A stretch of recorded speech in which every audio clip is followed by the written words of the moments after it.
Hi అండి, అందరికీ నమస్తే. నేను మీ పావని. ఎలా ఉన్నారు? అందరూ బాగున్నారా? మేమైతే చాలా బాగున్నామండి. ఎండాకాలం అయితే స్టార్ట్ అయింది కదా.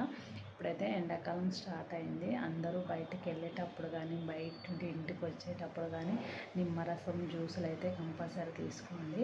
మనమైతే ఎక్కువ నిమ్మరసం తాగడం వల్ల మనకు వేడి అనేది అవ్వదు, ప్లస్ కొంచెం హెల్తీగా ఉంటారు ఎండాకాలంలో. ఓకేనా? నేను నిమ్మరసం ఎలా చేసుకోవాలనేది చూపిస్తున్నాను. నేను ఎలా చేసుకుంటాను అనేది చూపిస్తున్నాను. మీకు ఇలా నచ్చితే ట్రై చేయండి ప్లీజ్ అండి. వీడియో చూసేవాళ్ళు ప్రతి ఒక్కరూ లైక్ చేసుకోండి, సబ్స్క్రైబ్ చేసుకోండి. వీడియో చూస్తున్నారు కానీ సబ్స్క్రైబ్ చేయట్లేదు. ఓకేనా? Thank you. ఇప్పుడు నిమ్మరసం ఎలా చేయాలో చూద్దాం. హాయ్ అండి, ఇప్పుడు నిమ్మరసం ఎలా చేద్దామో చూద్దామా. ఒక 1/2 లీటర్ వాటర్ తీసుకోవాలి. 1/2 లీటర్ వాటర్, తగినంత చక్కెర, తగినంత ఉప్పు, ఒక నిమ్మ చెక్క. నిమ్మకాయ చిన్నది అయితే సగం తీసుకోండి, పెద్దది అయితే సగం అయితే వేయద్దండి. పుల్లగా తాగడం వల్ల అల్సర్ వస్తుంది.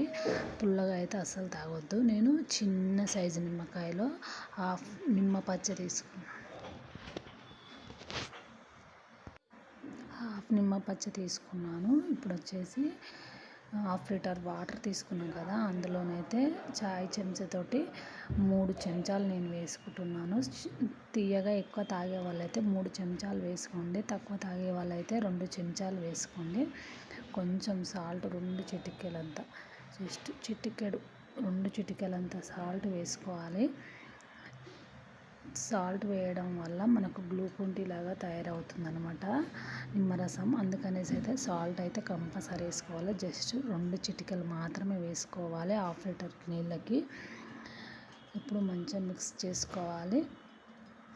ఇలా చేసుకొని తాగడం వల్ల హెల్తీగా ఉంటారు. మనకు గ్లూకోన్ టీ వస్తుంది. ఓకేనా? నచ్చితే లైక్ అండ్ సబ్స్క్రైబ్.